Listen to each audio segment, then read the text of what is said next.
Dans cette nouvelle vidéo, nous allons aborder les causes de l'inflation.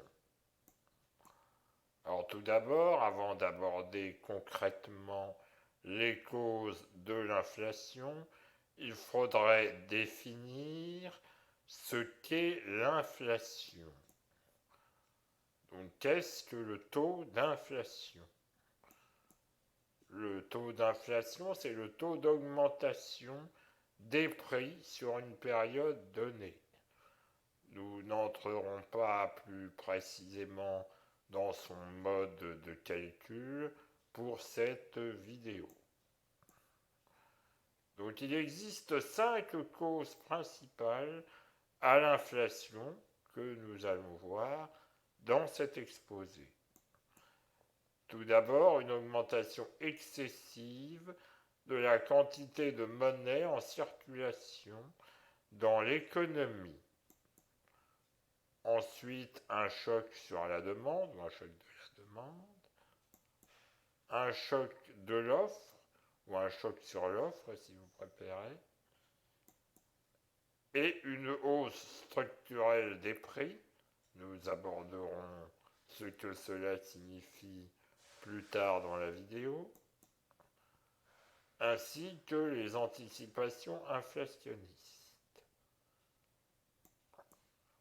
On commence par une augmentation excessive de la quantité de monnaie en circulation dans l'économie.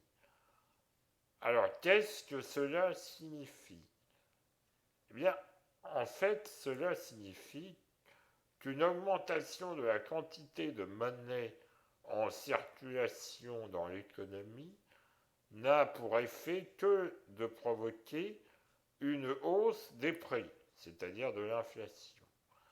En fait, qu'est-ce que signifie en soi une augmentation de la quantité de monnaie en circulation dans l'économie? Eh bien, cela signifie en fait qu'il y a une augmentation de la création monétaire. Ce n'est pas en allant chercher votre baguette de pain ou votre paquet de cigarettes que vous allez créer de la monnaie. En fait, la création monétaire est due aux banques.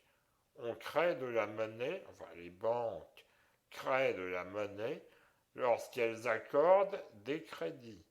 C'est donc les crédits accordés par les banques qui créent de la monnaie.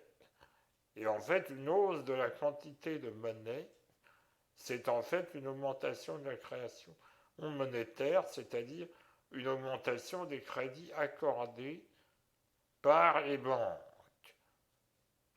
Et donc cela a pour effet l'inflation. Cela n'a que pour effet l'inflation, selon la théorie quantitative de la monnaie, que nous n'aborderons pas dans cette vidéo. Deuxième cause de l'inflation, un choc sur la demande. Si la demande augmente, c'est-à-dire elle peut augmenter pour plusieurs raisons.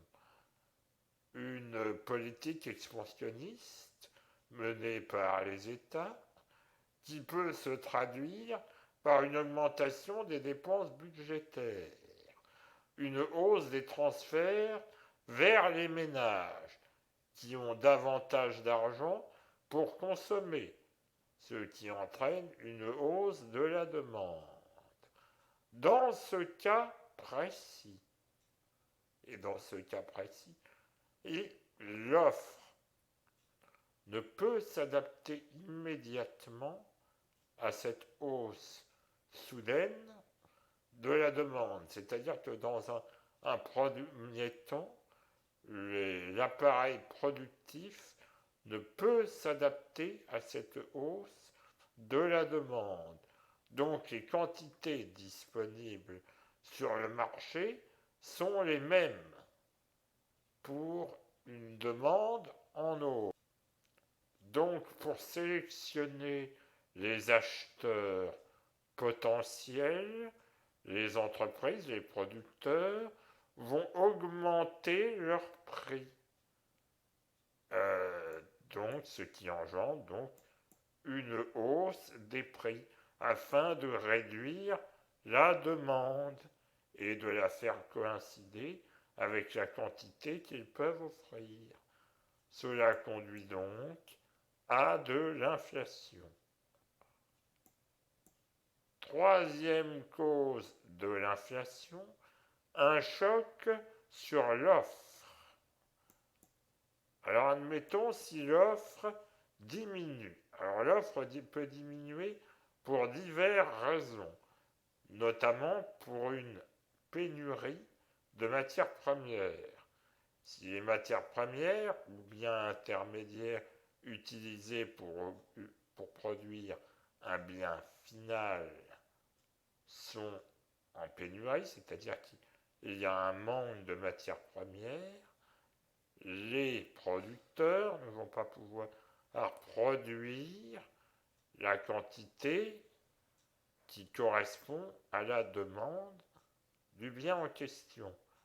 Par conséquent, encore une fois, et selon le même mécanisme que nous avons vu lors du précédent point, ils vont être obligés d'augmenter les prix afin de sélectionner les acheteurs potentiels pour réduire la demande, tout simplement. Ce qui crée de l'inflation.